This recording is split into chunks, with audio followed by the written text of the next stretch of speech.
gift from where we did last. You got it or you took where we lost the stock? Oh, you didn't. Okay. I just turned it on and this is what it's like.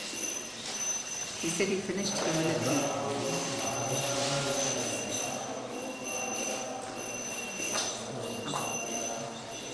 So yesterday, I think he did the qualities, the mood of the Bhakti Vriksha, which is so important, and I think he did on humility. Prabhu came when he did he came. Кажется, вчера Прабху рассказывал о том, какие качества должны быть у Вайшнава и о смирении. How many of you attended this yesterday, the mood of the Bhakti Vriksha at 12 o'clock? Кто в 12:30 был здесь на семинаре? Настроение, да. Okay. So, okay, so the mood of the Bhakti Vriksha is very, very important. Итак, настроение Бхакти-врикши это очень важно. Because first of all, the mood determines how much mercy we are getting from Lord Chaitanya. Потому что настроение определяет, насколько милости мы можем получить от Господа Чайтаньи. And how we are going to also touch the people's hearts. И как мы дотянемся до сердец людей. And then you will see that people are ready, opening up and they're ready to accept Krishna consciousness. Вы тогда заметите, что люди открываются и готовы принять сознание Кришны. Without that, if you just follow the techniques, then the plant will not grow. Just like you need to nicely, make the ground ready. You have to till the soil and put, all fertilizers, and then the plants will grow. Иначе получается, что растение как бы не вырастет. Чтобы растение выросло, нужно взрыхлить землю, какое-то удобрение нужно, и тогда оно будет расти. So the first quality that was discussed yesterday was humility, and the second one we're going to talk about is tolerance and patience. Первое качество было смирение, а сейчас мы будем говорить о терпении. So humility means that we really genuinely respect others. Смирение означает, что мы действительно по-настоящему уважаем других. Like yesterday, one devotee, he is not here. He said that you said, somebody else, that I get angry. I think he's not a good person if he's smoking. Вчера здесь был один преданный, кажется, его сегодня нет. Он говорил, что если я вижу, что человек курит, то мне кажется, что он плохой человек. And then we don't respect them. We think they are very fallen. И мы таким образом не уважаем этого человека, мы думаем, он очень падший. But like how Prabhupada did, when Prabhupada used to say, oh, you're a very good, very honest devotee. Но Прабхупада делал по-другому. Он говорил, например, кому-то, ты очень честный, очень замечательный, преданный. And then that devotee would think, oh, Prabhupada thinks like that about me, so I better be honest. И этот преданный думал, надо же, как Прабхупада, хорошего обо мне мнения, мне действительно лучше быть честным. So similarly, if you start respecting everyone as parts of Krishna, then they will think, oh, I'm being respected, I better live up to my respect. I have to be good. Итак, если вы всех будете уважать как часть Кришны, то они будут думать, да, наверное, раз меня уважают, я должен соответствовать этому уважению. Isn't it true for ourselves? If somebody thinks we are very nice, then we are very happy and we give out our best. Разве не правда так, что, например, если кто-то считает нас очень хорошими, мы очень счастливы и стараемся вести себя наилучшим образом? On the other hand, if you feel they don't like you, they're very critical, then you don't perform well. С другой стороны, если вы кому-то не нравитесь, они критикуют вас, тогда вы не очень себя хорошо ведете. So we have to believe in people. They can all become devotees. Поэтому нам нужно верить в людей. Они все могут быть преданными. Everyone has got the potential to be a devotee. У всех есть потенциал, чтобы быть преданными. Right now, he may be not showing that externally. Возможно, сейчас внешне он не проявляет это. There was a new girl who has just started coming to Bhakti Vriksha for the last 5 weeks. Была новая девочка, девушка, она только 5 недель в Бхакти-врикше. And yesterday she came and she said, I'm not able to chant at all, even one round in the house. I'm not able to chant. А вчера она пришла и сказала, я не могу даже один круг повторять. So I told her, okay, come and chant with me in the morning. И я сказала ей, хорошо, приходи утром, мы вместе будем воспевать. And then I told her to hold Krishna's photo in her hand and look at Krishna, and Krishna was looking at her, and to chant.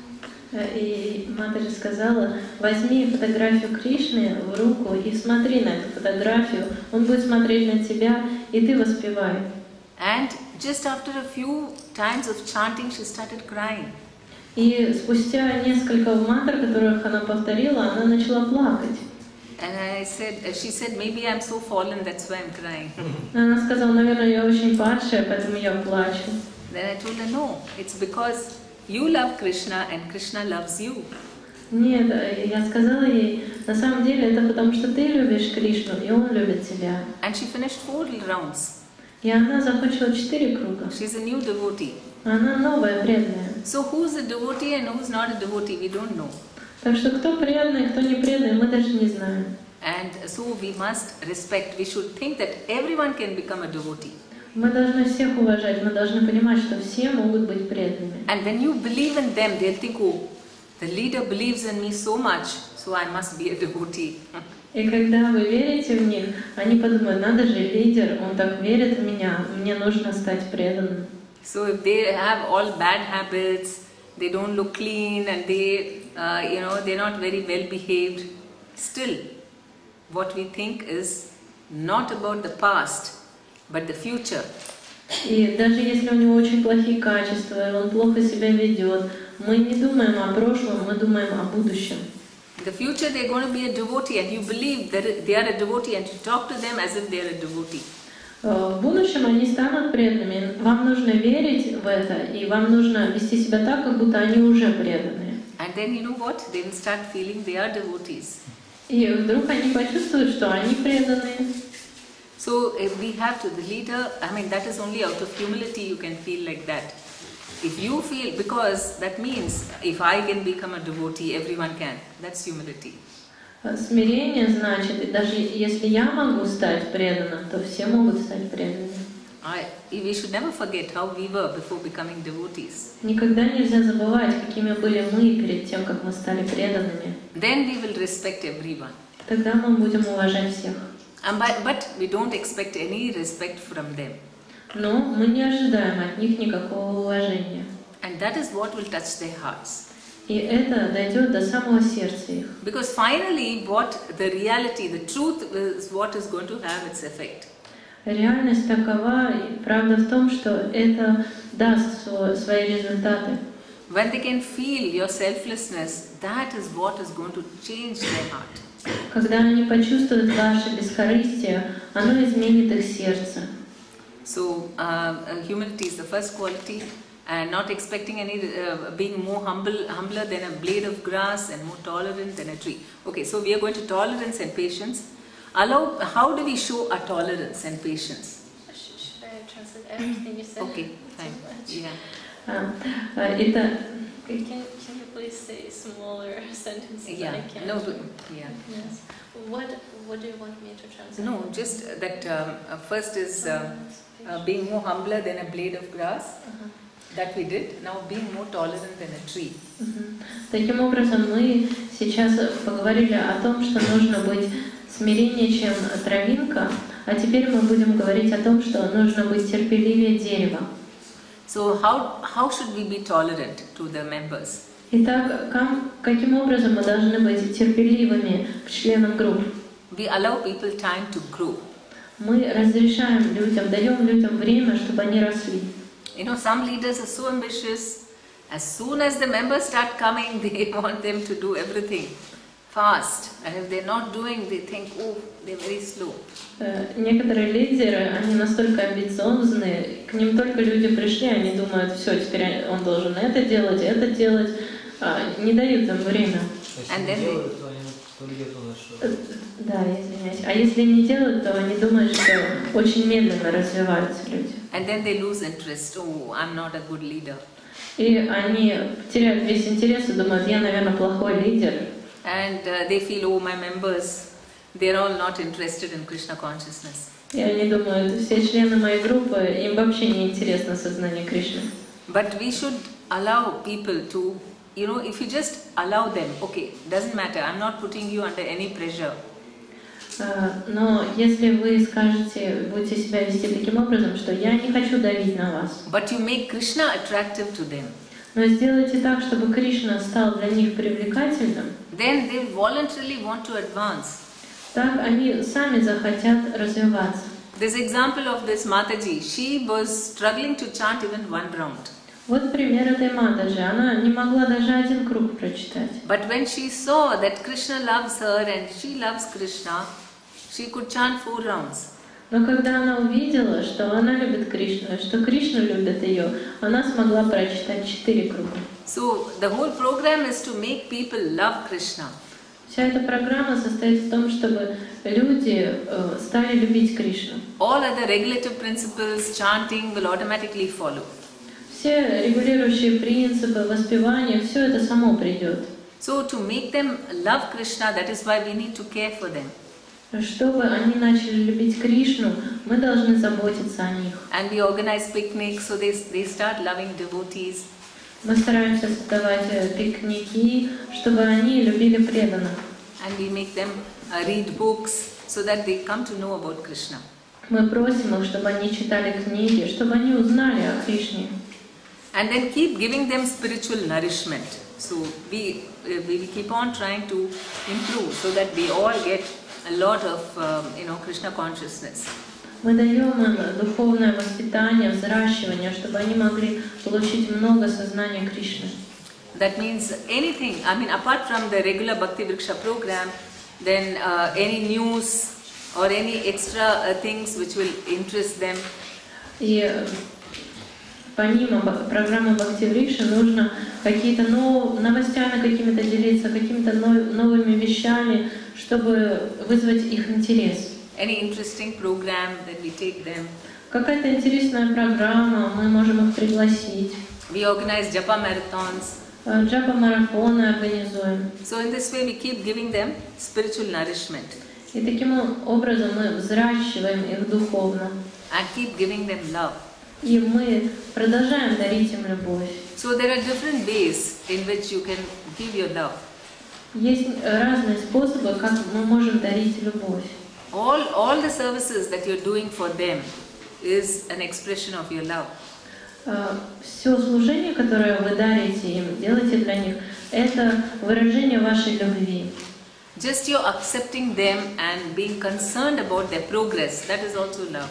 Если вы просто принимаете их, и вам не безразлично их духовное развитие, это любовь. Like some of the leaders, they are so anxious. This Mataji, who was brought by another devotee leader, she was so concerned. And she's not able to chant. And then when she actually chanted, she was so happy. She said, "Thank you. I'm so happy for her." И вот эту Матаджи, ее привела лидер группы, и она так переживала о ней, что она не могла читать круги. И когда эта лидер увидела, что Матаджи читает 4 круга, она была так счастлива за нее.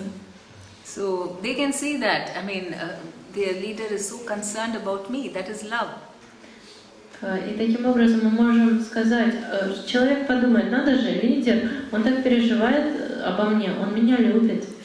And all the miseries that her personal life, everything is forgotten because she's got this such loving care. Все несчастье ее личной жизни, все это забывается, потому что есть любовная забота. So definitely people will become regular if we give this kind of care. И таким образом люди обязательно станут более постоянными, если мы будем дарить такую заботу. Okay, then the next Lord Chaitanya Mahaprabhu's mood is compassion. Настроение Господа Чайтаньи — это сострадание. This is very difficult. Это очень сложно, не так ли? To feel actually, because it's on the spiritual platform. Потому что это на духовной платформе, поэтому так тяжело. We feel that I need little more compassion from others. Мы думаем, вот мне нужно сострадание от других.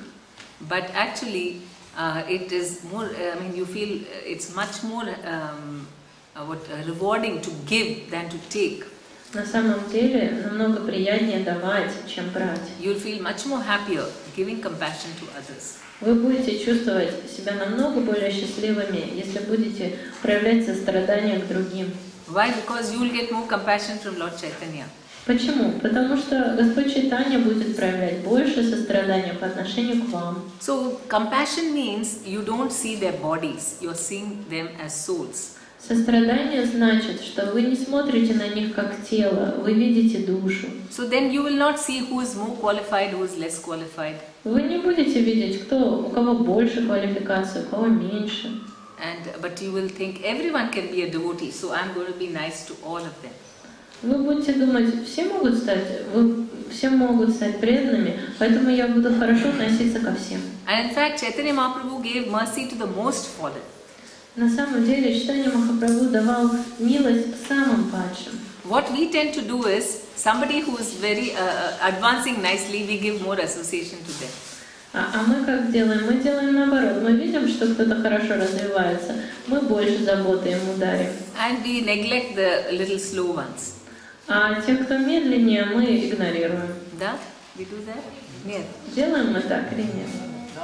Okay, you're all good. But what does a mother do? Но что делает мама? If she's got 5 children, У нее 5 детей. all her 4 children are very smart. 4 очень умные. One child is a little slow.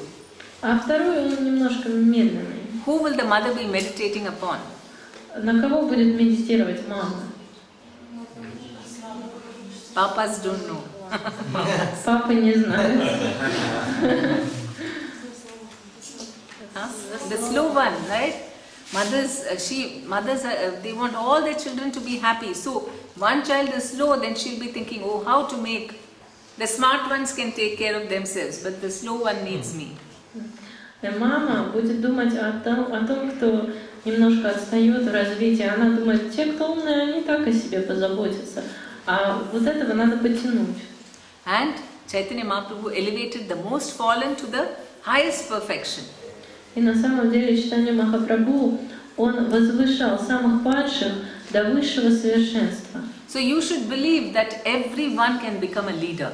Поэтому вам нужно верить, что каждый может быть лидером. You know, in our minds we shouldn't slot. Okay, these people seem they can be leaders. These others, you know, they are a little slow. They can't be leaders. Мы не должны думать в своем уме, вот эти вот могут стать лидерами, а эти они какие-то отсталые, вряд ли смогут.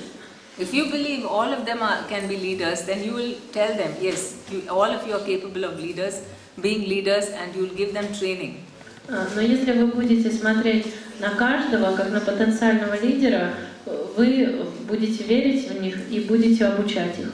Because that is the goal of Bhakti Vriksha, to make everyone into a leader. Это цель Бхакти Врикши, чтобы каждый стал лидером. So we try for 100%, then even if we get 80%, that's very good. Если мы будем стараться на 100%, а получим 80%, это хорошо. And how do we know we have compassion?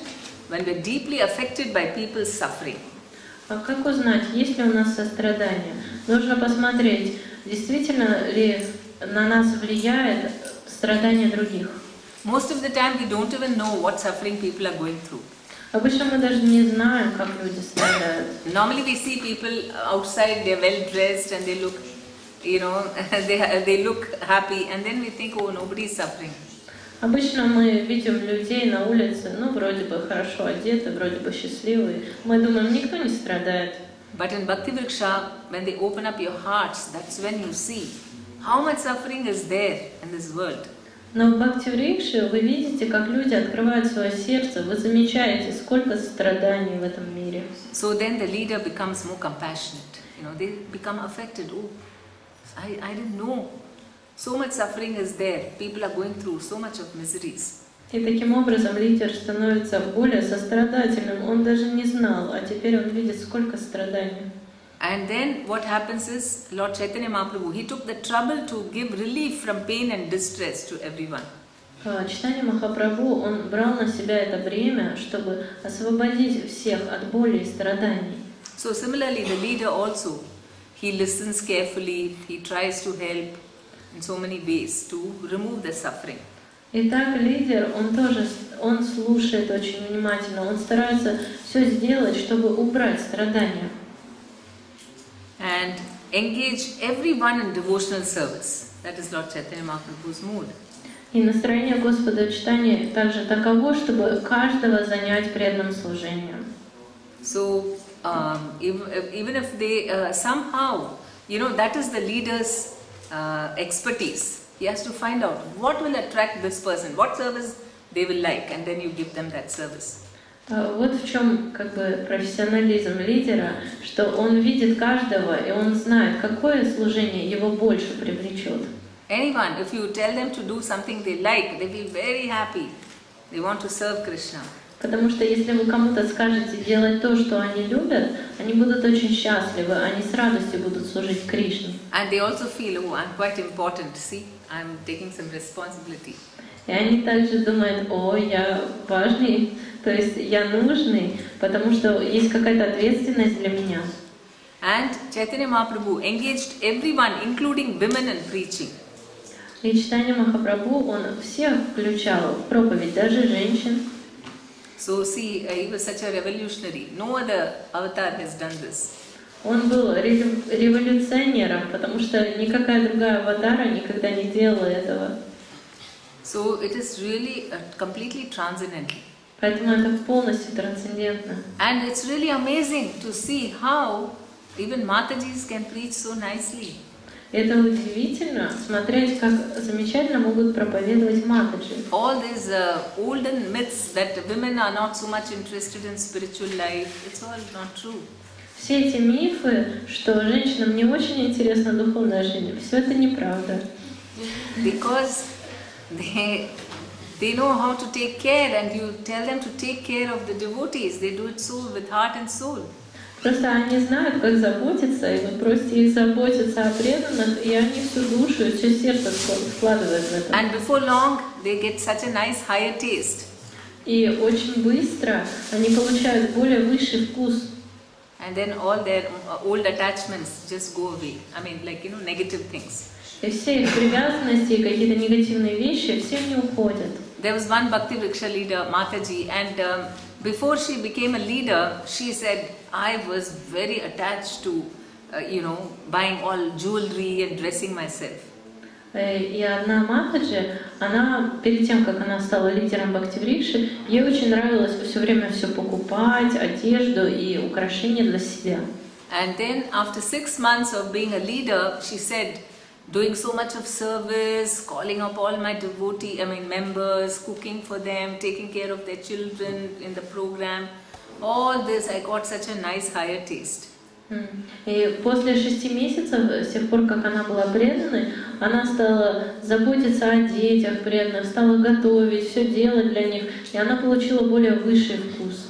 So before, then she was going with her husband to holidays in Europe and all that. But then, after she became a leader, then that holiday she went to Bengal, her hometown, and she did preaching the whole month. She was just going to the villages and doing preaching. Раньше она со своим мужем ездила в Европу и по другим каким-то местам для отдыха, но когда она стала лидером Бхакти-врикши, она просто поехала в Бенгалию, в свой родной город, и по деревням просто проповедовала все это время. So everyone can get a higher taste. Все могут получить высший вкус. And all the devotee husbands were very happy. И все мужья преданные, они были очень счастливы. Because now the women, their wives were not asking for gold. Потому что теперь женщины не просили все время золота. Go, do a lot of preaching, start Bhakti Vriksha. Поэтому давайте проповедуйте и начинайте Бхакти-врикши. Then, and no expectations. That is also, a mood of the Bhakti Vriksha leader. That is, why we should not expect. The leader is doing everything for the member, but why the leader should not expect anything in return? Никаких ожиданий. Лидер делает столько всего для членов своей группы, но он ничего не ожидает взамен. Почему? Because when you give selfless love, that touches the soul. Когда мы даем бескорыстную любовь, это доходит до самой души. And selfless love begets love. They start loving in return because you're giving selfless love. Если вы дарите бескорыстную любовь, они тоже начинают любить вас бескорыстно. And selfless love gets the Lord's empowerment. Krishna empowers us more and more. И если у нас есть бескорыстная любовь, Кришна нам больше сил дает. And it gives great spiritual advancement to everyone, to the leader, to the members, to everyone. И Он дает духовное развитие всем, и лидерам, и всем остальным. So we should not think, oh, this is too much work. I have to take care of all these members. What am I getting in return? Мы не должны думать, о, это так трудно, обо всех нужно заботиться, а что мне за это дадут? Because you will be more than rewarded. Потому что вы будете одарены полностью. You will be amazed at the spiritual growth of your members. Вы будете просто поражены, насколько ваши члены группы развиваются. They're all very inspired, encouraged, and to do a lot of things. И они будут полностью, они будут очень вдохновлены делать все больше служения. And your work becomes less and less. И вам нужно делать все меньше и меньше. And not only that, Lord Chaitanya Mahaprabhu is taking care of everything. И Господь Чайтанья Махапрабху, Он обо всем сам позаботится. It's as if we are not doing anything at all. Кажется, что вы вообще ничего не делаете. And selfless love builds wonderful and lasting relationships. И бескорыстная любовь, она создает очень долгие, очень замечательные отношения. Right? You like someone who has no expectation from you, then you want to give, isn't it?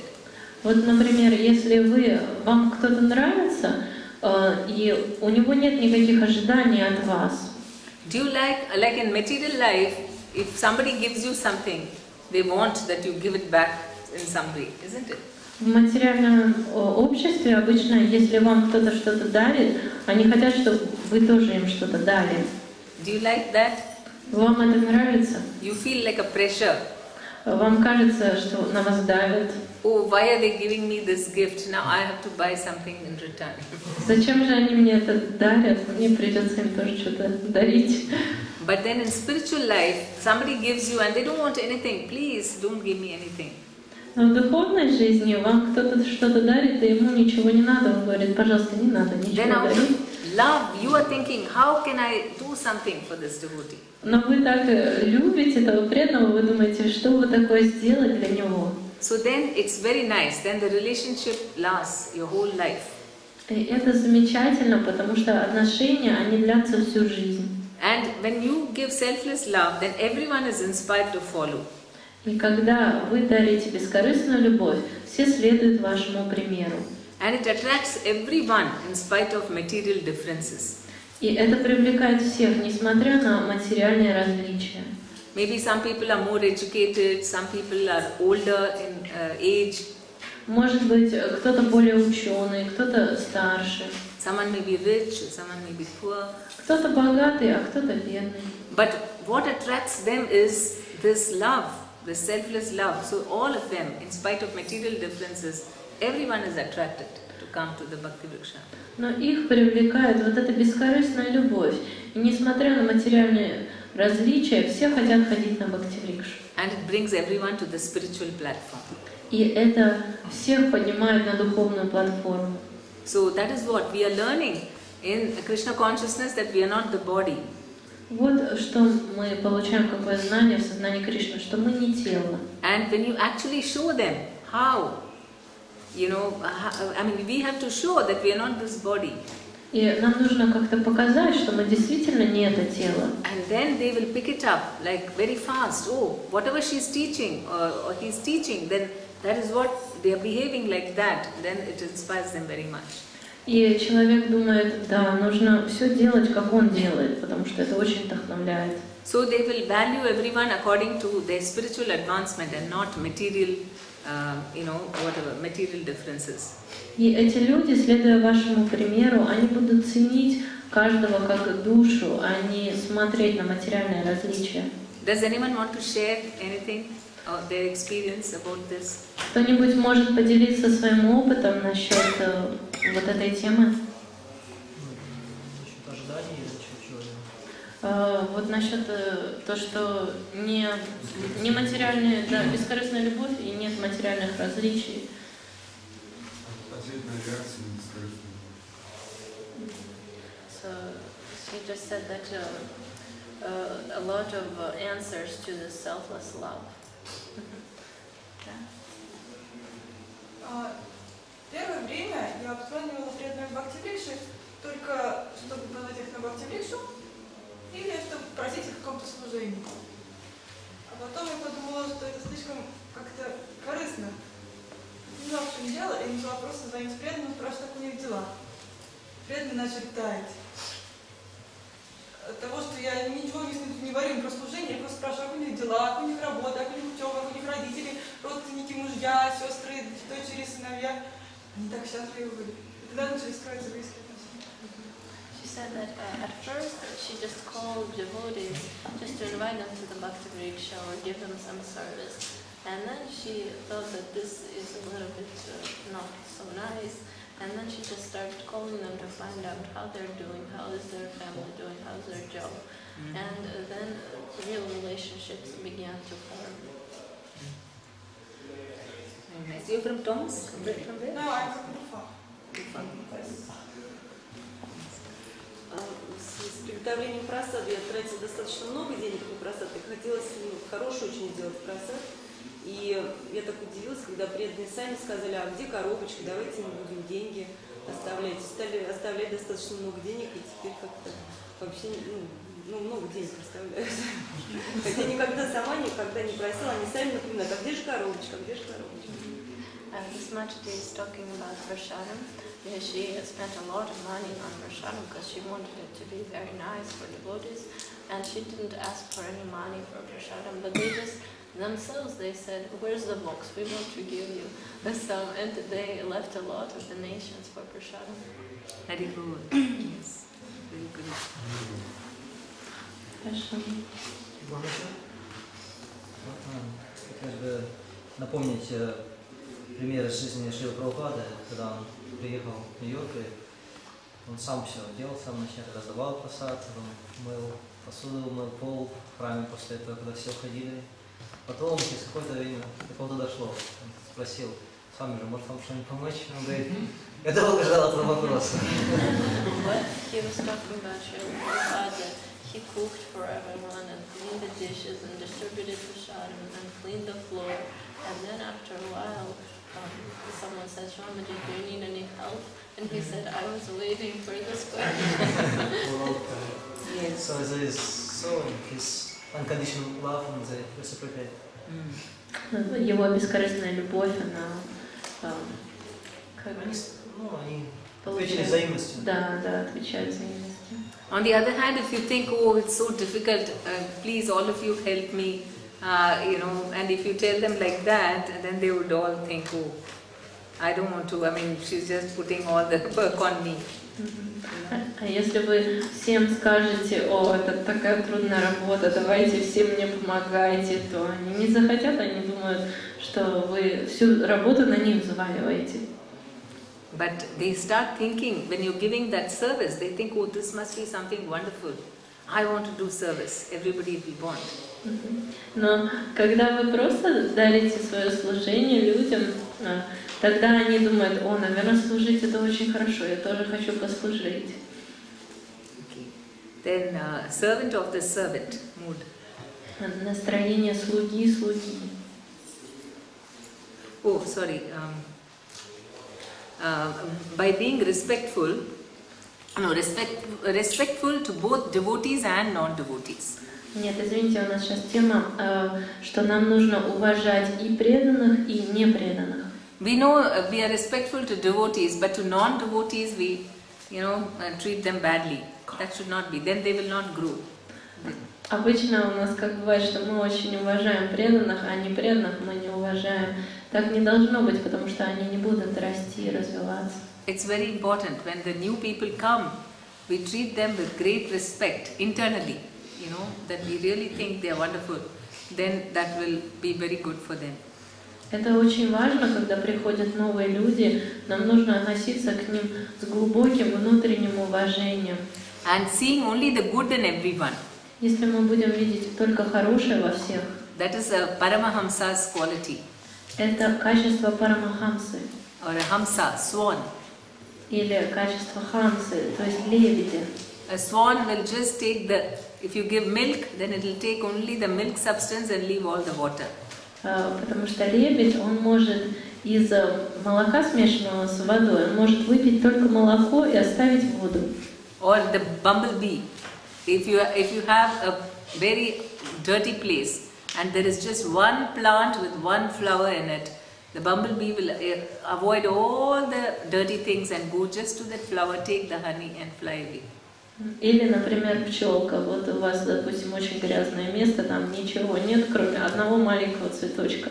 И эта пчела, она прилетит на этот цветочек, возьмет нектар и улетит оттуда. So the leaders have to be expert. What is the good in everyone? Поэтому лидеры должны быть экспертами в том, что хорошего в каждом. And you appreciate that. И нужно ценить это. And you encourage that. И нужно вдохновлять их. And it is like fanning the fire. It will pick up. The fire will blaze. Это как вот дуть на костер, как-то его, чтобы он стал ярче гореть. When you see people, you should first think, what is their good quality?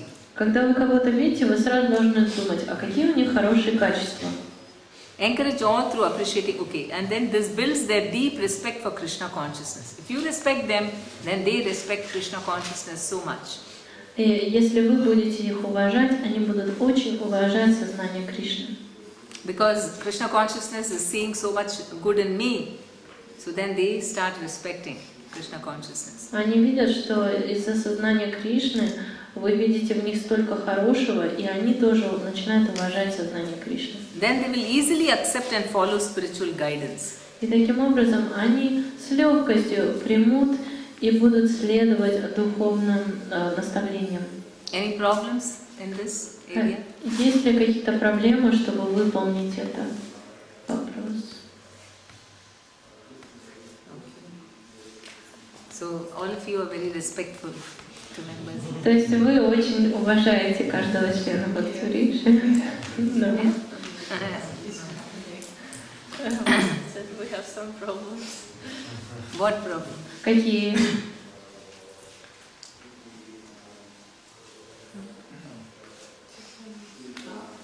Ну, ложное эго, как-то стараешься уважать, но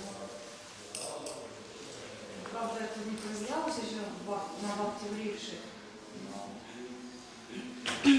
бывает, что ты там кого-то там рассердишься, еще что-то, ну просто Кришна как-то он учит все это делать действительно бескорыстно, чтобы у лидера хорошие качества развивались. Вот, то есть он специально это устраивает, терпение, смирение проявляет.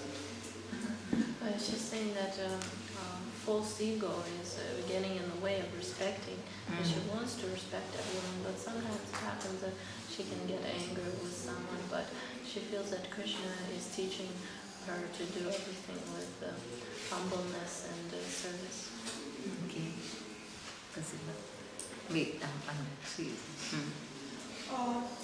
Такая ситуация, что, например, я очень нетерпеливо отношусь к преданным, они растут, и их взгляды иногда меняются. То есть иногда их бывает, что заносит, и мне очень сложно перетерпеть этот период. То есть, например, человек пока не готов, он общается с преданными, а потом уходит, и он принимает там какое-то другое, увлекается чем-то другим. И мне уже очень сложно с ним общаться, уже очень сложно его принять. То есть, например, мне нужно дальше поддерживать с ним контакт, и внутри в своем уме я стараюсь это не показывать, но в этом уме я его, как бы так сказать, немножко критикую, и мне хочется ему сказать, что я знаю, как лучше. Вот, я знаю, что не нужно так делать, но мне очень не хватает терпения и лояльности.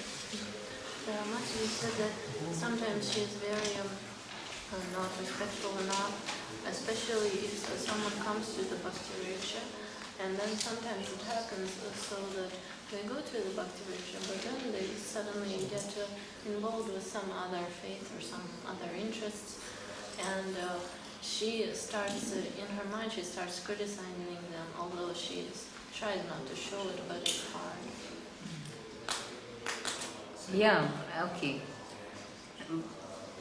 But if you respect them, then they will come. Но если вы будете их уважать, они придут.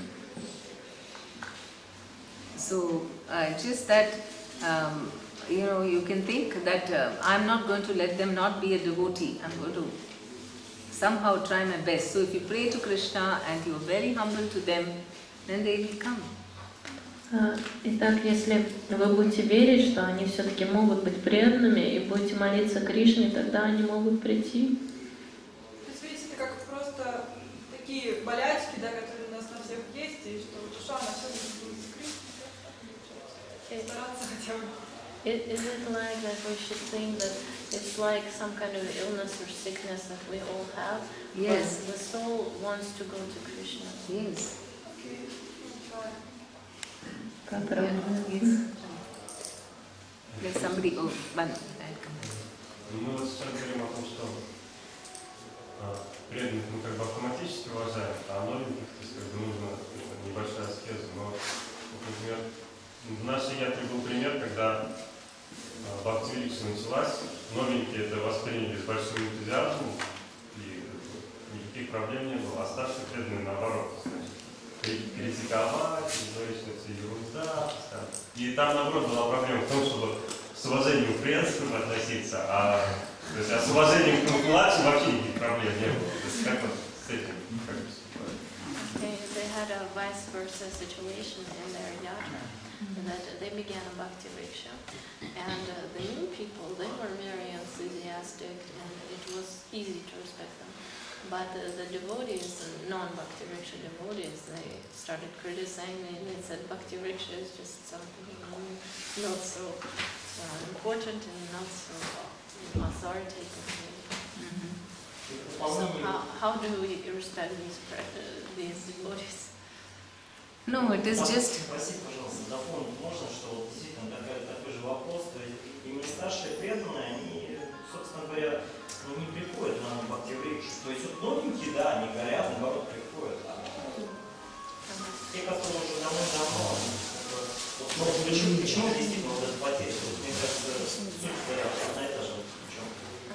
He has a similar question, that he wants senior devotees or devotees that have been for some time, he wants them to come to the Bhakti Vriksha too, but they're not interested in the Bhakti Vriksha, they think this is something not so good. Those who are not doing it in Bhakti Vriksha. You want senior devotees in the movement to come. Yes, and they just criticize Bhakti Vriksha. No, you should understand that because they've been trained in a particular way, and this is like something too new for them.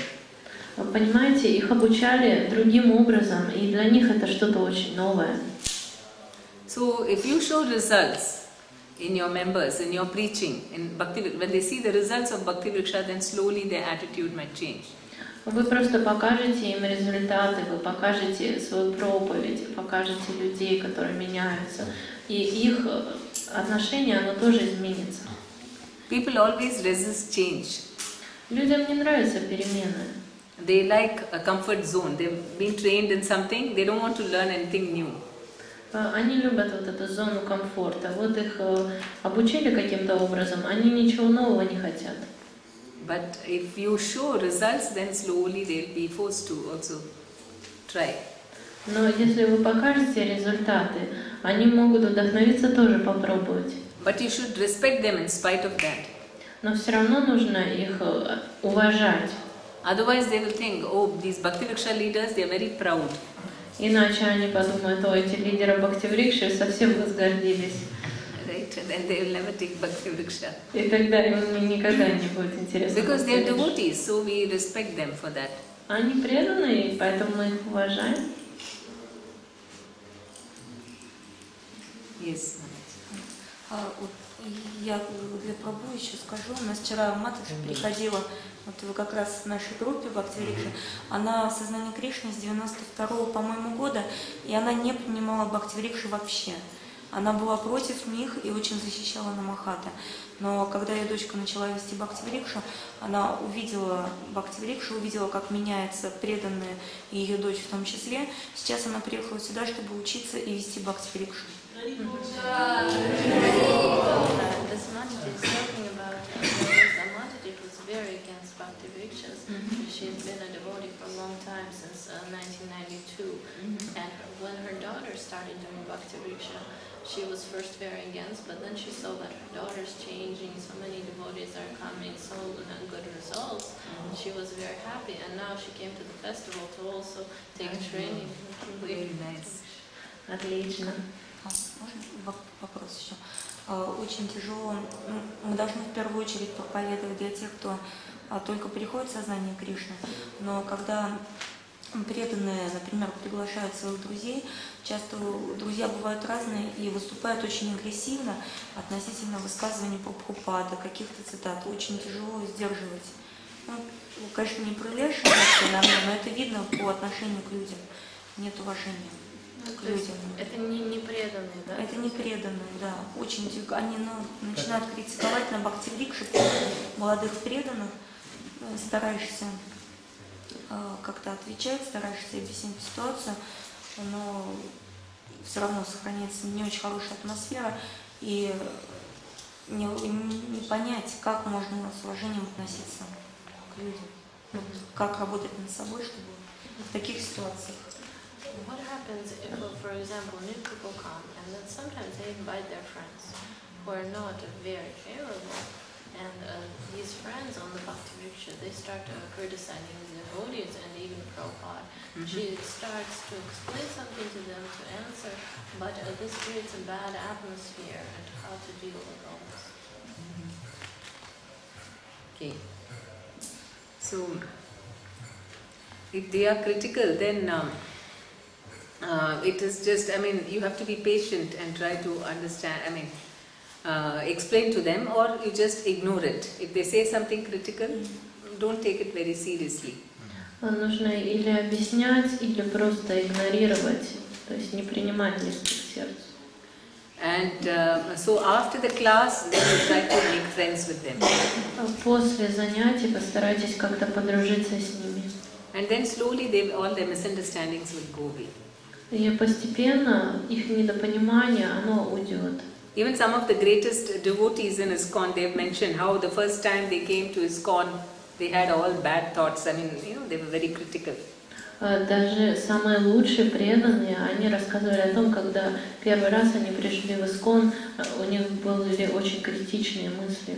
Because it's something so different, right? Потому что это что-то очень отличное. So you should not make big thing about it. Это очень отличается, поэтому не нужно так это раздувать. But don't try to argue or discuss too much in front of others. Но не надо спорить и слишком много пояснять посреди всех. Because others will be disturbed. Потому что другим не очень понравится. So you'd say, okay, we'll talk later, and then try to win them over. Вы говорите, мы позже с вами поговорим, и потом постарайтесь как-то завоевать их сердце. Yes. Ну вот здесь говорили о том, что бывают сложности в ведении бхакти-врикши из-за того, что некоторые личности новые, которые приходят, они что-то не понимают или критикуют. А как быть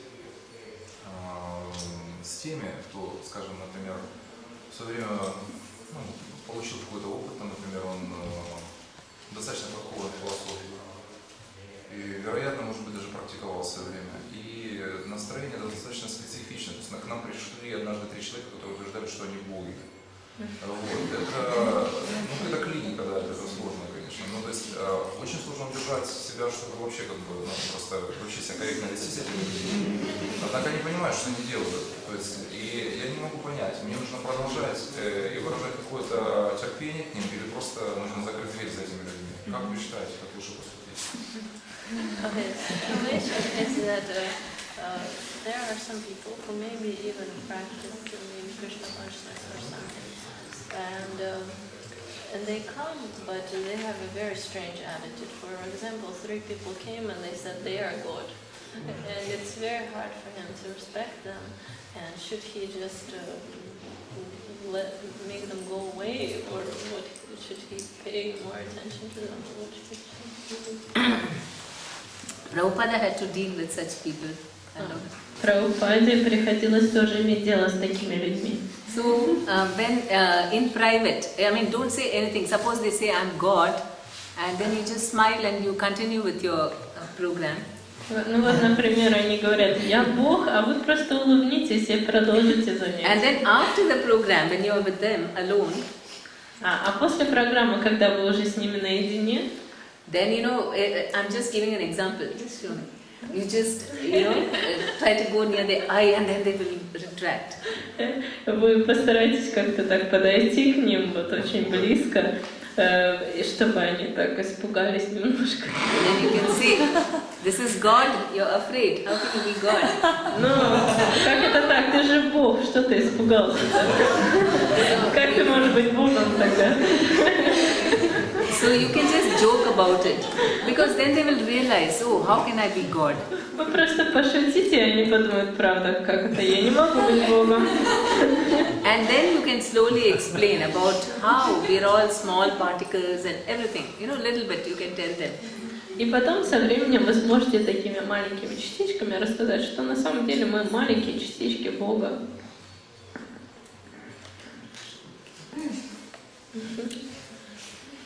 It's funny.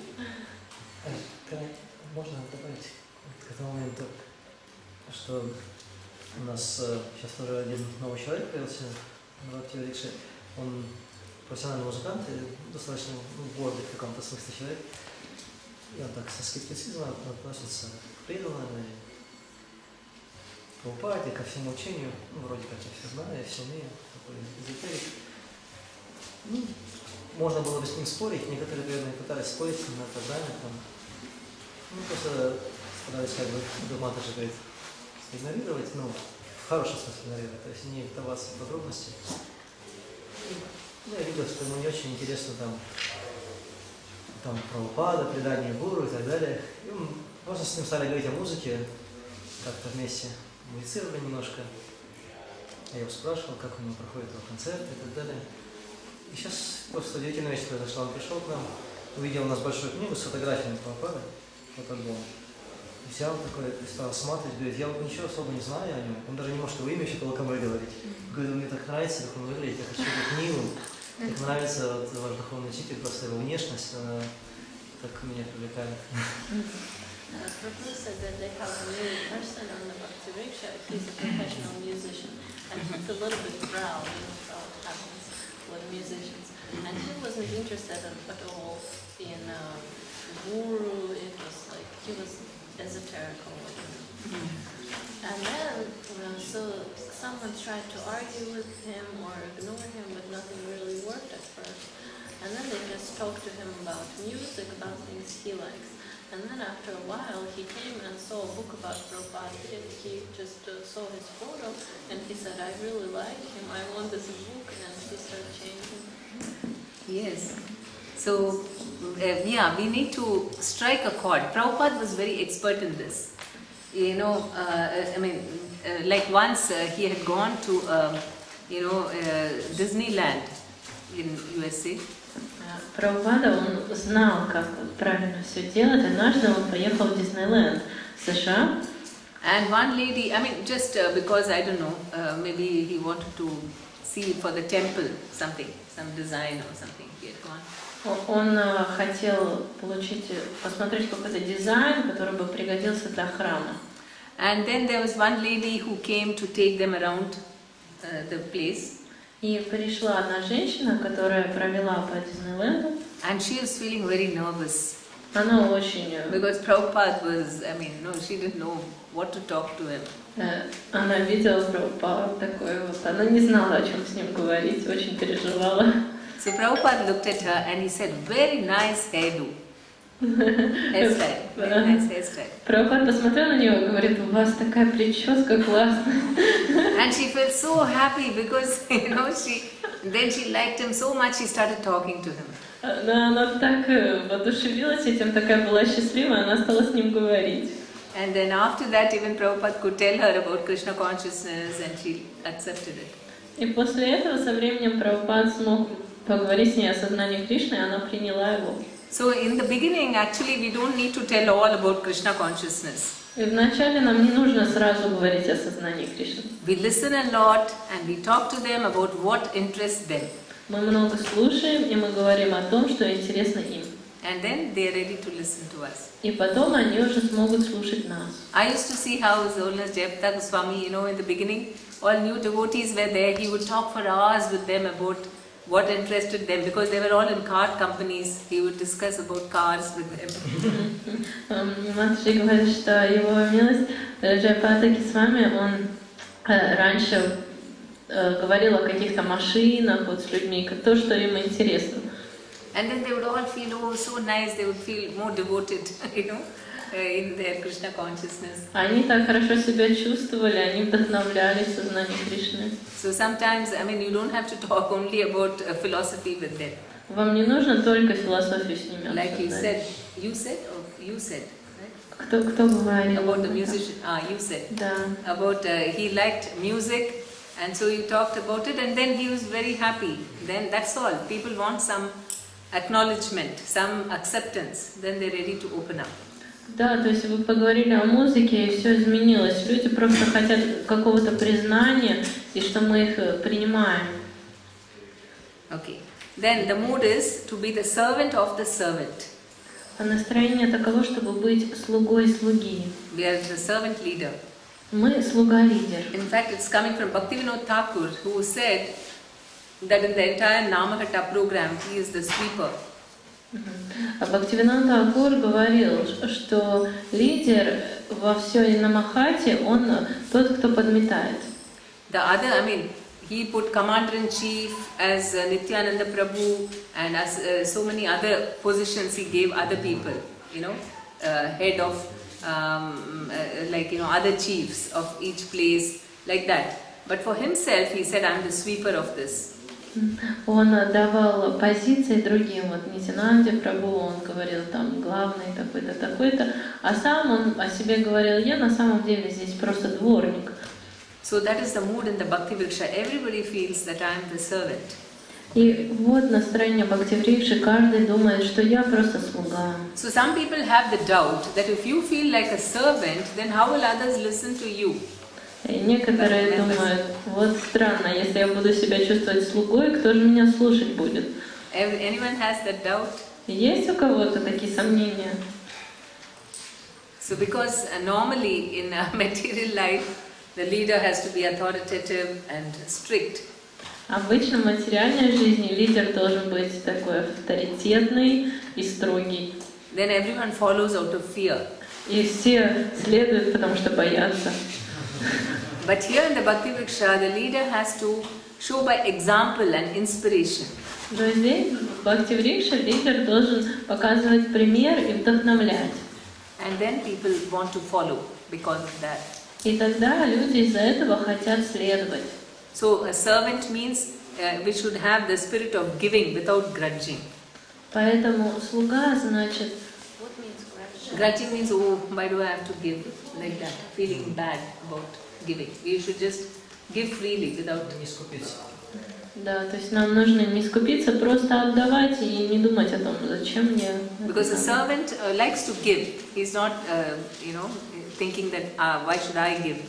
Слуга, он любит отдавать, он не думает, зачем я должен это делать. So because of this, everyone will develop proper service attitude. И из-за этого все разовьют правильное настроение служения. Because more than what we teach, what people are noticing is how's the leader behaving, and then they also follow that. На самом деле люди больше смотрят не на то, чему мы учим, а на то, как мы себя ведем, и будут следовать этому. You can give them a seminar. You should all have a service mood. You should all give. You can teach seminar. Вы можете дать семинар, что вы все должны отдавать.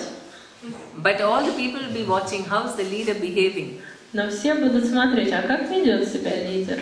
And they will follow only that. И они будут следовать только этому. So we have to then forgiving. We hate the sin and not the sinner. So why should we forgive? They may make so many mistakes. Why we must forgive is because we hate only the sin, the mistake, but not the sinner, the person who is doing it. То есть нам нужно ненавидеть грех, а не грешника. Нам нужно прощать. So if you make that distinction, then people will be ready to accept their faults and improve. Если вы будете думать таким образом, люди смогут понять свои ошибки и изменить свое поведение. So then people will be ready to listen, even if you point out some mistakes. Люди будут готовы вас слушать, даже если вы укажете на их ошибки. They know that you're not going to hate them because they made a mistake. Они знают, что вы не будете их ненавидеть, потому что они сделали какую-то ошибку. Then they'll let you correct. Они разрешат вам исправить их. Anyone wants to share an example? Кто-то может дать какой-то пример, поделиться? Yes. Это не с Бхакти Врикши, потому что я на Бхакти Врикшу уже пришла с Maybe реализацией. mic. Но я могу погромче говорить. Я преподаю йогу, и несколько лет я преподавала в том настроении, что я преподаватель, и это мои ученики. Вот. И люди приходили разные, мне не очень это нравилось. Не очень хорошие ситуации разные были, но когда я пришла в сознание Кришны, я стала преподавать по-другому, я стала переходить на занятия и проводить их, как благословил меня мой Гурудев, как служение Кришне. Мы стали читать, сначала мы читали раньше только Патанджали Йога-сутру, сейчас мы читаем Бхагавад-гиту, мы читаем Бхагаватам по 15 минут перед занятиями.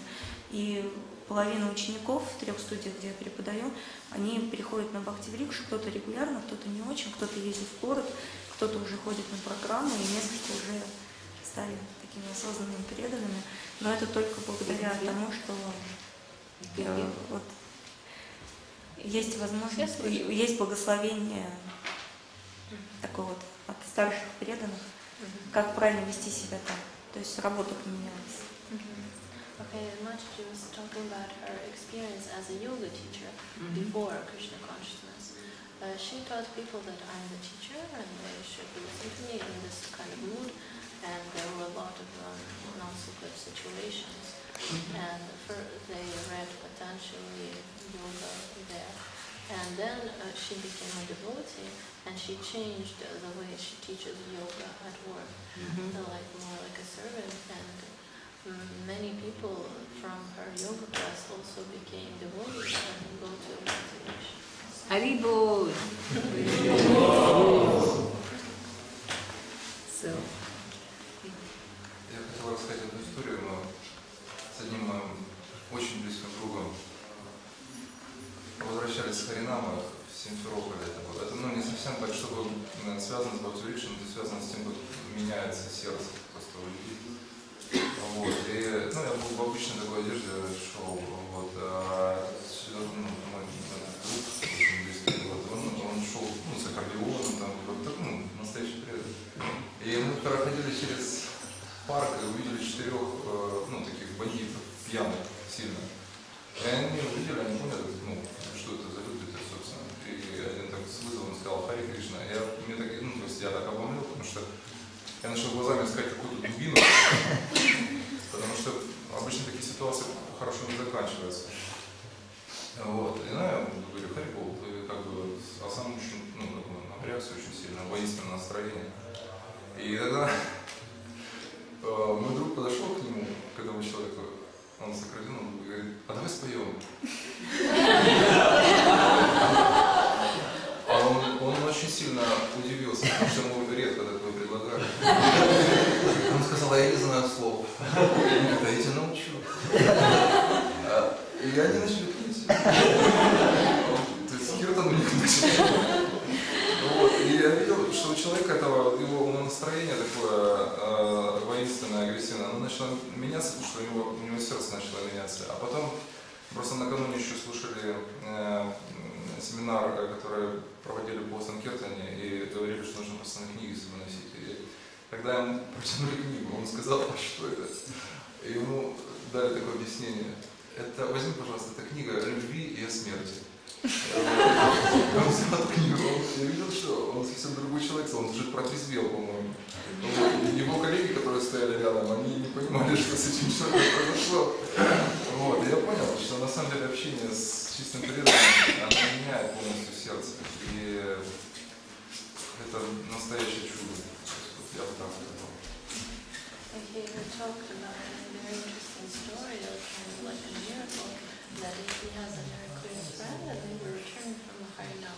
I think he was ordinary, and then his friend was like Vaishnava clothes with accordion, and then he saw bandits, very bad people, and they were afraid. And these bandits, they said Hare Krishna, but they said in this kind of voice, and it was scary. And Mr. Prabhu was thinking that there's going to be a fight or something. But his friend with the accordion, he just came up to the bandit and he said, let's sing together. and the bandit was so very amazed and very touched. And he said, but I don't know the words. I said, I will teach you. And they sang. And after that, his friend gave him a book about Krishna. And he said, what is this book about? He said, it is about love and death. And the other bandits were looking, they were very amazed. So people change so much. That's really, I mean, so much faith and so much compassion that you can even see, you can think the bandit can become a devotee. That's very nice. Сколько сострадания, что вы можете понять, что даже бандит может стать преданным. Has he come here to the festival? Он ваш друг здесь на фестивале. Oh, you should bring him. This is the friend.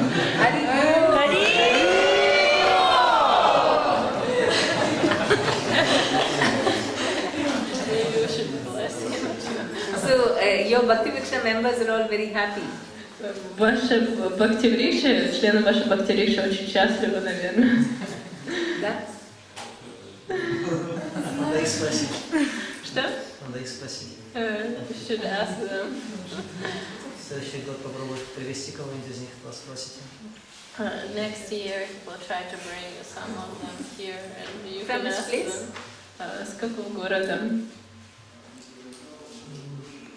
Живем недалеко от Хайдельберга, в Германии. In Germany, Heidelberg. Heidelberg. Oh, one Mataji from Heidelberg had come to London last. Sriji. Oh, what is your name? От Хайдельберга, Хайдельберг. Oh, Haribol. Very nice. Одна Матаджи тоже приехала. Ah, so you're going to go back. You live in Russia, or you're going to back to Heidelberg? You're going to Heidelberg. Wonderful. You'll go. You already have a Bhakti Vriksha. Oh yeah, they said Russians have some Bhakti Vriksha. Very nice. Отлично, что у русских есть такая Бхакти-врикша там, в Германии. Then I would like to talk to you.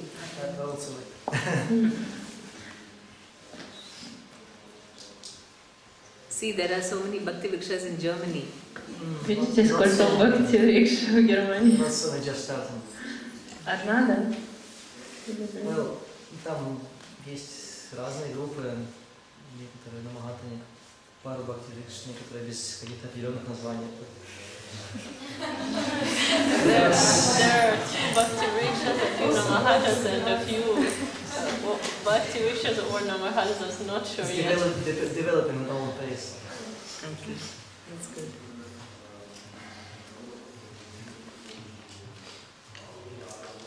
Okay, then we are equal to all. Act as an instrument of the Lord. So how can we be equal to everyone? Because we are just instruments of the Lord. Мы все равны, мы должны ощущать себя орудием в руках Господа. So the Lord is equal to everyone and we are just passing on His message and His love to everyone. Я извиняюсь, то есть Господь относится ко всем равным образом, то есть все перед Ним равны, и мы просто передаем Его сообщения, Его любви. Yeah, we should always remember we are just representing Guru and Gauranga. Мы должны всегда помнить, что мы просто представляем Гуру и Гаурангу. And then enthusiasm. It can wake up everyone to Krishna consciousness if you are enthusiastic. Если вы вдохновлены, вы можете всех пробудить к сознанию Кришны. That's the most important quality, in fact, enthusiasm. Это самое важное качество — энтузиазм. So even a new devotee, but if he is very enthusiastic, then all the members become also, they get the enthusiasm from the leader. Даже новый преданный, если он очень вдохновлен, все заражаются его вдохновением. But if the leader is, knows a lot, but he is very dull and he is doesn't have so much enthusiasm, he does it like very seriously, without, in a bored way, then the members won't advance. Но если лидер, он хотя бы, может быть, очень много знает, но он как-то это делает все скучно, да, не очень вдохновлен, тогда другие преданные, они не будут развиваться. So how to become enthusiastic? А как мы можем стать энтузиастичными, We'll be вдохновленными? discussing it later, but anyway, I just want to, see, because now this point has come. So how do we become enthusiastic always? Мы будем обсуждать это позже, но как вы считаете, как мы можем всегда быть вдохновленными? How do you become enthusiastic? Как You вы share. это делаете? Поделитесь, пожалуйста. Yes. Общаться с теми, которые энтузиастичны. We just associate with the ones that are already enthusiastic. Okay. And then what else? How do you keep that enthusiasm alive? Keep association. Okay, association first. То есть общение, да? Then Общение с преданными и хорошая садхана. Good sadhana. yes, good japa Association. and yes. Читать книгу, как я пришел в сознание Кришны, понимать мертвого. There's a book of Chaitanya Chandra Maharaj, How I Came to Krishna Consciousness. It just wakes up even dead people. Yeah, read books about Prabhupada's life. Читать книги о жизни Прабхупады. Okay. Yes, Leelamrita. Yes, then you also want to give that mercy, right? You get preaching mood by reading Leelamrita. So many books about Prabhupada. Yeah. Когда So мы many. читаем Лиламриту, мы вдохновляемся на проповедь.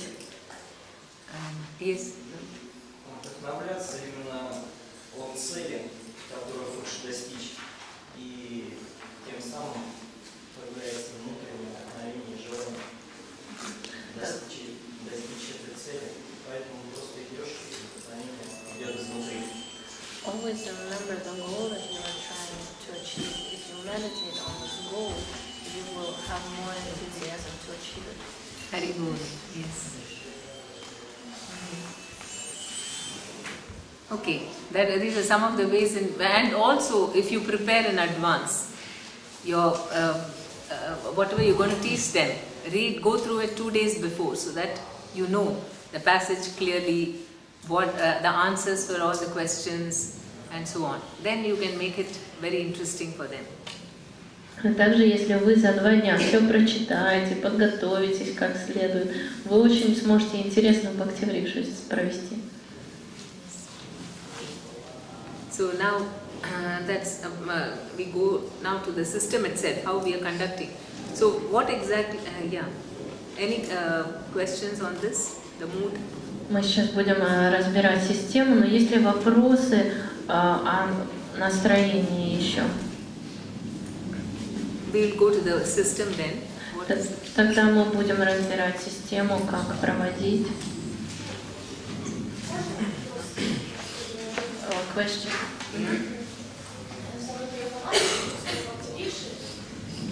Погромче, пожалуйста. Садхгуру Бхагавата же своей Бхактиврикши. Что у нас Бхактиврикша, что 6 недель прошла, да, у нас не очень хорошие отношения изначально сложились. То есть она сама пришла на нашу Бхактиврикшу после Бьюхи, сказала, что хочет к нам ходить, начала сразу читать, 8 читала.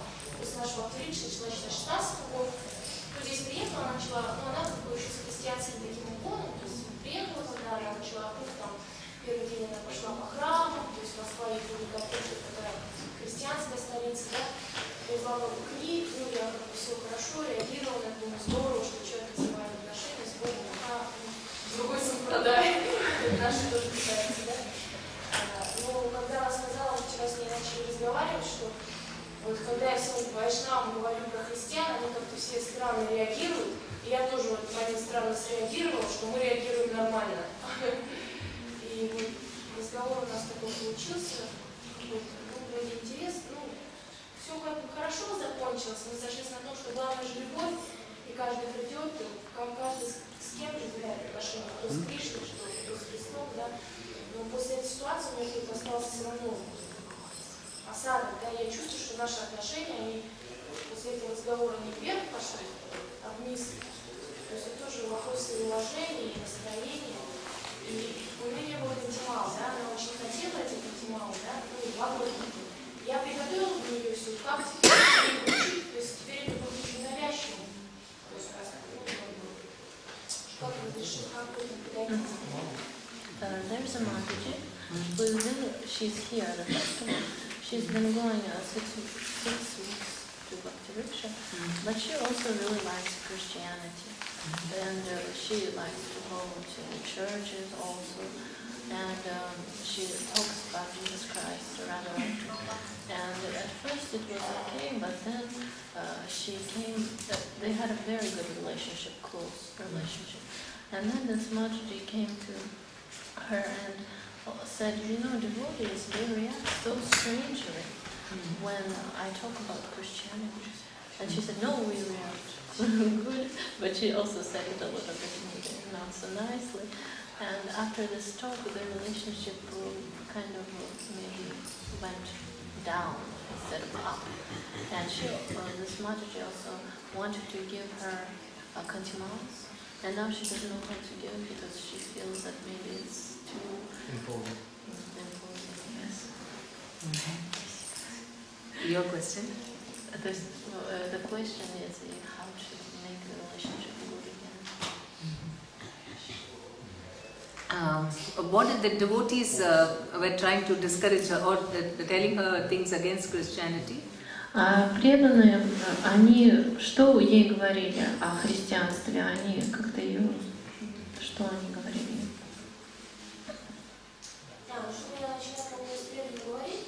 Да, что?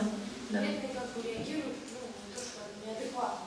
То есть, да, зачем тебе это, ну как-то что-то такое, что у нее уже она уже такая смиренная, ей видно, что в сознании Кришны все наши, ну какие-то, да, не то глядя на нее, философия ее нашу очень вообще удовлетворяет, она привлекает, она читает уже 16 кругов, да, но вот этого молитвенного состояния, она, видимо, не наблюдает среди нашего общества. И когда она хотела поделиться, видимо, да, что какое-то вот этим откровением, книги лежат тоже у нас в христианстве, то есть я когда увидела, я очень обрадовалась, потому что это здорово. Ну, видимо, кто-то, может быть, другого видел, да, и как-то ей какие-то, может быть, возмущения пошли, и она очень от этого расстроена. То есть она так выразила, что реагирует неадекватно, все преданные реагируют неадекватно. She said that all the devotees that she talked to about Christianity, they have inadequate reaction. They said, why do you need Christianity or something like that?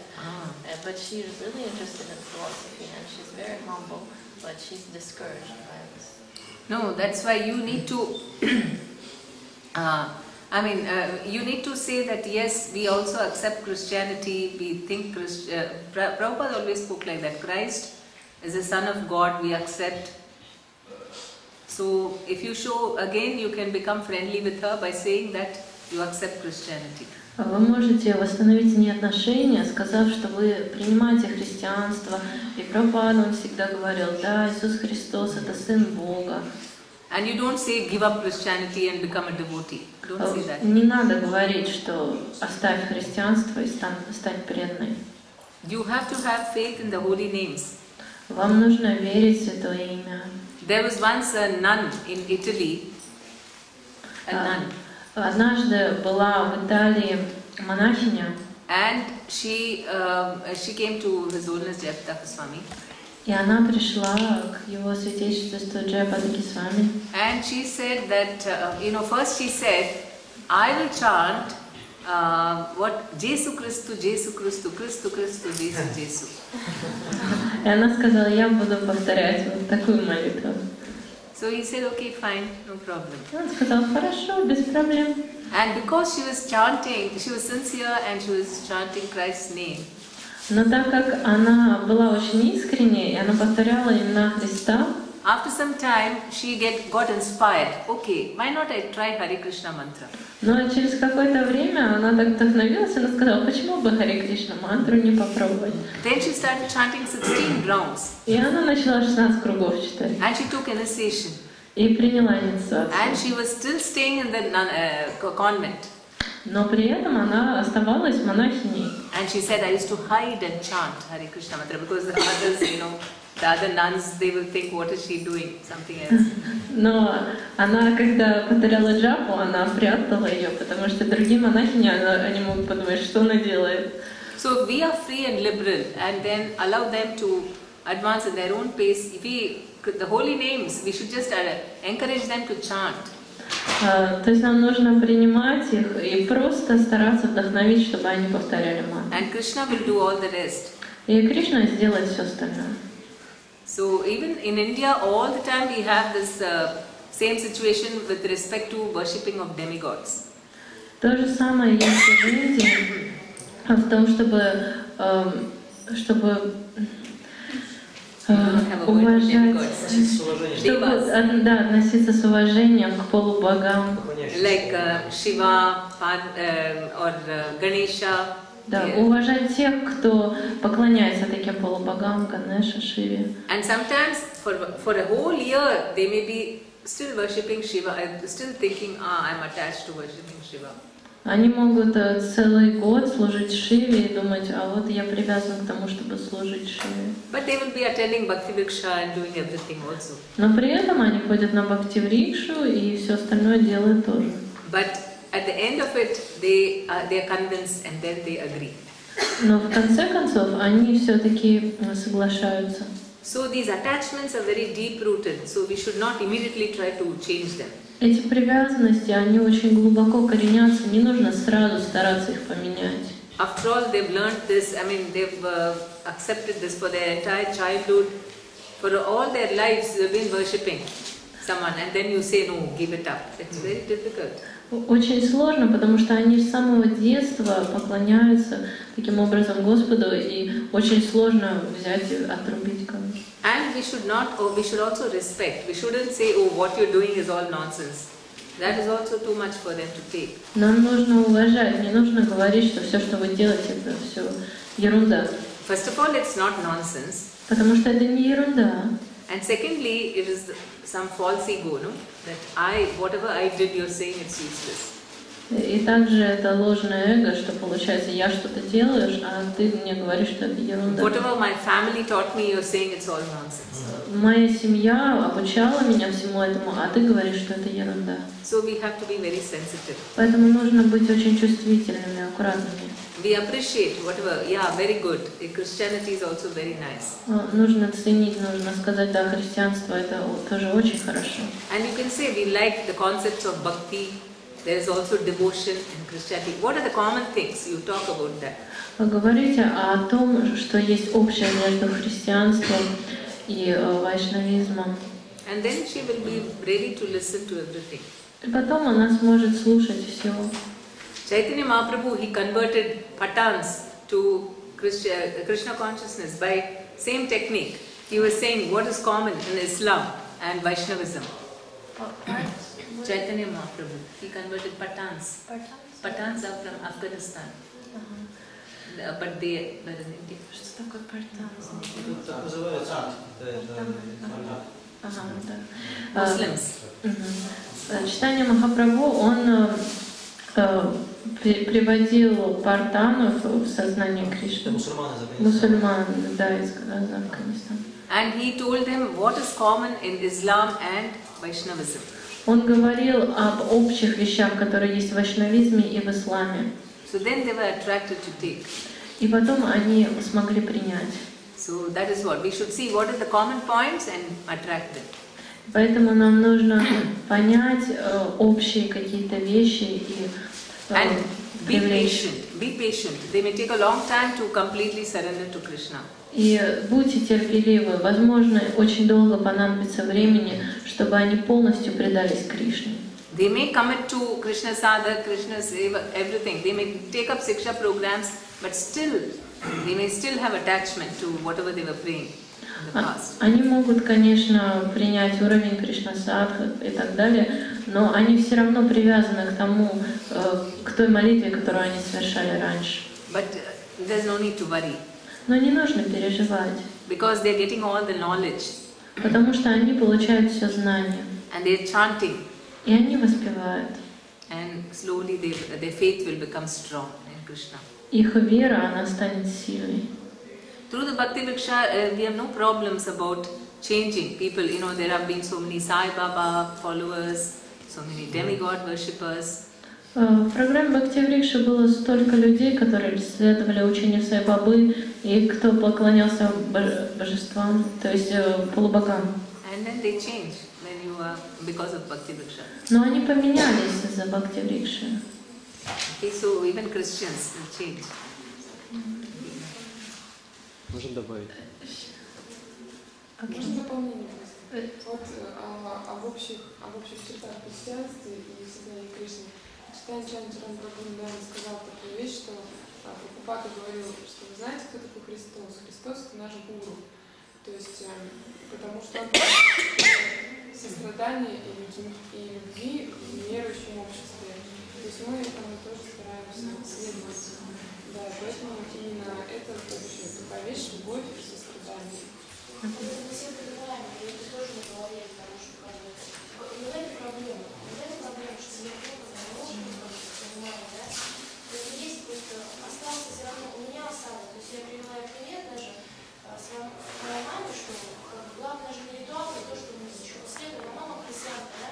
Она дома живет, ну как бы никуда в церковь никуда не ходит, потому что путь обстоятельства, то есть атеист, никогда не пускала, да? Но она развивает отношения с Христом, она даже не знает, что сейчас в Библии нет ни перерождения, ни реинкарнации, хотя с детства мне, да, об этом говорила, мы с ней разговаривали, да. И вот самое главное же любовь, может быть, я подала... Давайте паузу, а то мне надо еще... This Mataji said that Chaitanya Chandra Maharaj said that Christianity is very common with Vaishnavism because it teaches love and compassion. And that Mataji said that she encouraged the other Mataji, Christian Mataji, and she also said that it doesn't really matter all that much which way to take because those people are also serving God.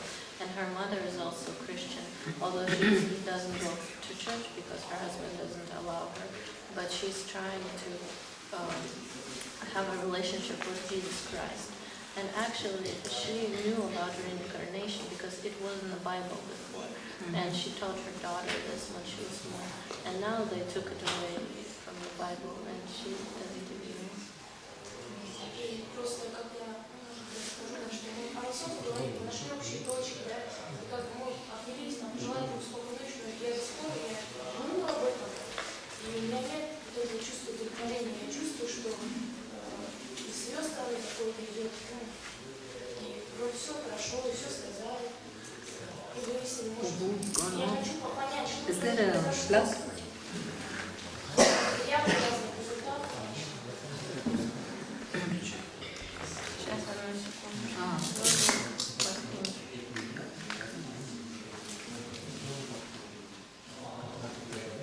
Просто проблема в том, что сказали, объяснить нужно все. This conversation was that Krishna Mataji ended well, but she still feels that the Mataji was hurt by the remarks about Christianity of the devotees, and she doesn't know how to get the good relationship back again. You can apologize on their behalf.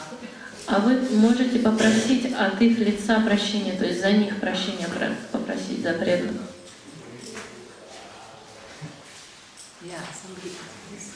Вот я хотел сделать небольшое добавление. Вот я слушал лекции Бхакти Винода Госвами Махараджа, и в одной из лекций, лекция про оскорбление Прабхупадки, он говорил про нам-аппарат. И в нам-аппарат входит Вайшнава-аппаратха. И Вайшнава-аппаратха, ее можно рассмотреть так, как оскорбление тех людей, кто пытается преданно служить Господу. И когда человек оскорбляя тех, кто служит Господу, но в другой сампрадае это тоже вайшнава аппарат. He's talking about, he listened to a lecture of Bhaktivedanta Goswami Maharaj, and he said, he was talking about apparat, Nama apparat, and he said, Vaishnava apparatas are part of Nama apparatus. And he also said that Vaishnava apparata is when we offend someone who's also trying to serve God, but maybe not devotee, but a devotee of some other, maybe some Sampradaya religion. Yeah, because of lack of knowledge, new devotees, they become overzealous. They think everyone should be only Krishna conscious, and then they try to preach like that, fanatic. Из-за того, что не хватает знания, новые преданные стараются всех сделать именно вайшнавами, то есть вот это фанатичное такое отношение. So you can apologize to her. They are new devotees, they don't know, they may be a little fanatic, you please forgive them. Поэтому просто скажите, что я извиняюсь за тех преданных, просто они, наверное, немножко новенькие, они немножко фанатичные, потому что у них не хватает знаний.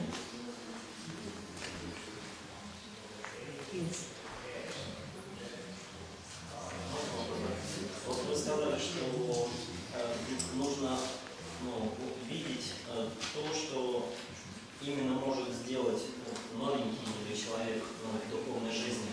То хорошее, что в нем уже накопилось, да, то есть рассмотреть это, увидеть, и потом уже на основе этого взаимодействовать с этим новеньким человеком, да, вот, то есть, вопрос следующий, то есть, хорошо, когда вот тот, кто перед тобой, у него явно есть какая-то способность, да, какой-то, талант, вот, и он его и сам знает, как бы, и передать может, да, расскажи, что тебя интересует в жизни, что тебя двигает там. Когда вот так вот поговоришь, уже легче увидеть это, распознать, да, вот то хорошее, о чем она говорила, именно в человеке, который есть. А иногда бывает так, что и человек сам не знает, о чем ему как бы хорошее. И он как бы расскажи там о жизни, да, не то, я прошу прощения, да, вроде бы как бы, средненькое такое, да. Вот все-таки вопрос в чем? Как распознать то хорошее и тот талант, который как бы, может быть даже скрыт в человеке, может быть даже и для самого человека, чтобы потом, да, вот, правильное взаимоотношение и опору, опять же, на это лучшее, что есть, собственно говоря, что ему дал Бог. То есть как посмотреть, если даже сам человек не знает. То есть, сразу ответ можно сказать какой, вот если даже по первому, да, то есть, дай задание какое-нибудь, да, и посмотри, как он будет проявлять, и как бы и сам оценить, да. А если он опять же там, допустим, посредник, то есть какой еще есть вариант выявить то самое замечательное, что He's talking about, you said that everyone has something good in their qualities, so maybe some kind of talent, and usually people know they have some kind of interest. But what if a person, he himself even doesn't know what it seems that he's not interested in anything at all, and you don't know what to talk to him about and what service to give him. How can you find out what he is good at and what he would like? That is your expertise. Вот в этом проявляется ваш профессионализм. To find out something good. Нужно что-то хорошее все-таки найти. It doesn't have to be a talent. Не обязательно талант. Maybe he's a very patient person. Может, он просто очень терпеливый человек. Then you can give him some service which will, which requires patience. Можете... Patient means tolerant. So how can you say that somebody has no good quality? Some good quality, maybe no talent, but something they will have. Может быть, даже если у кого-то нет таланта, то что-то хорошее в нем все равно будет. И если он терпеливый, вы можете ему дать какое-то служение, которое требует терпения. Or you can make a list of services and ask them which one you want to choose. Или вы можете написать список служения и спросить его, а какое вы хотите выбрать? So now we are going to the method of the Bhakti Vriksha. Теперь мы пройдем к методу Бхакти-врикши. So what we first do is, when we start a Bhakti Vriksha, the first thing is, friendship before philosophy. И когда мы начинаем Бхактиврикшу, нам сначала нужно начать с дружбы, а потом уже перейти к философии. So friendship means that it's not just preaching. Friendship means I'm your friend. They have to feel that. That means I'm really concerned about you, everything about you. То есть дружба — это означает, что вам действительно человек не безразличен, что вам интересно с ним и хочется заботиться о нем. And then there is care and nurturing. Также есть забота и взращивание, loving relationships, любовные отношения. These are the most important things. And then systematic training in shastras anyway happening in the modules. Это самое важное в отношениях. А потом уже систематическое обучение по модулям. So you don't have to worry, oh, I have to tell them everything about Krishna consciousness, because anyway you're going to discuss it. So other times you are more giving time to cultivate their friendship. Вам не нужно переживать побольше им про сознание Кришны рассказать. И так у вас все по модулям, вы будете это все обсуждать. А в другое время вам нужно и о другом поговорить. Because you may end up, if you're talking philosophy, you may end up talking too much. And they may ask so many questions, then you will talk all about 4 regulative principles and all the other things, which will put them off. I mean, which may be disturbing for them. Если вы все время говорите с преданными только о философии, вы можете слишком много говорить, вы можете рассказать о 4 принципах, они могут быть к этому не готовы и как-то остыть. We are not wanting to make devotees in one day. Мы не хотим, чтобы преданные за один день стали преданными. So Bhakti-vriksha goes slowly. Мы постепенно развиваем. Normally we are very impatient. Oh, everything we know we want to tell them so that they'll become devotee now only. Обычно мы такие нетерпеливые, мы хотим, чтобы они за один день стали преданными, потом вываливаем все, что мы знаем о них. Then, systematic training and devotional services, step by step. Потом систематическое обучение, шаг за шагом. Then according to the siksha. So, as much as they can do, we teach them. То есть, согласно шикше, мы обучаем их делать то, что они могут делать. Someone wants to do more, then we can teach them. Если кто-то хочет делать больше, мы можем обучить их. And step by step commitments in sadhana. И мы можем постепенно обучать их, что улучшать свою садхану. Then everyone is engaged in services. Все заняты служением. So that is why we need to make a list of all the services required and ask everyone to choose, even after 1 or 2 months. So everybody has got some responsibility. Через 1 или 2 месяца нужно составить список служения, и чтобы у всех было какое-то служение, какая-то ответственность. And it's the service which gives them all the enthusiasm to advance. They feel very enthusiastic about Krishna consciousness if everyone has got a service.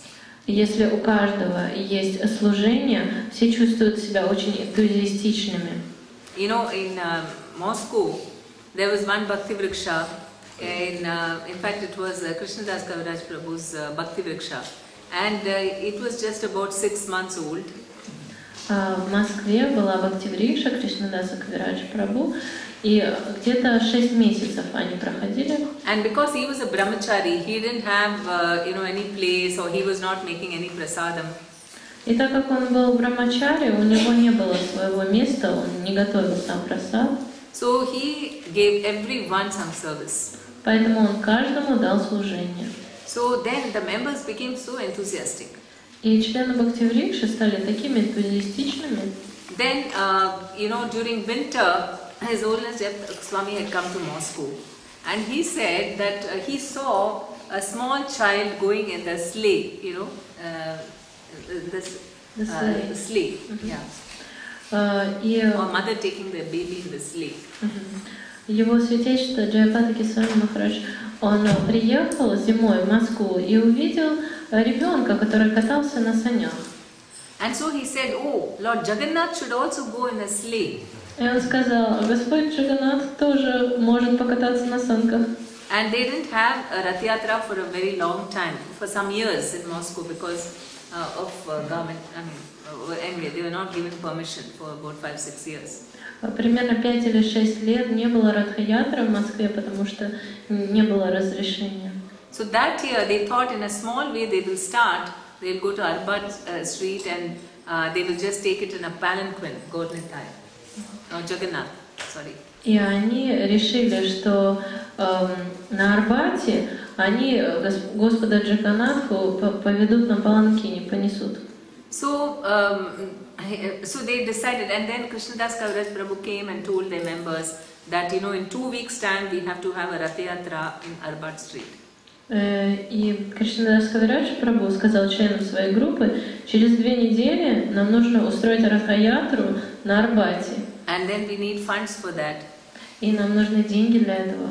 Then all the members, immediately they all, you know, gave some money and that was enough even for the Rath Yatra. И каждый член Бхактивриша, он дал немножко денег, и этого хватило на Ратха-ятру. And then one Mataji said, I will stitch the woolen clothes for Jagannath.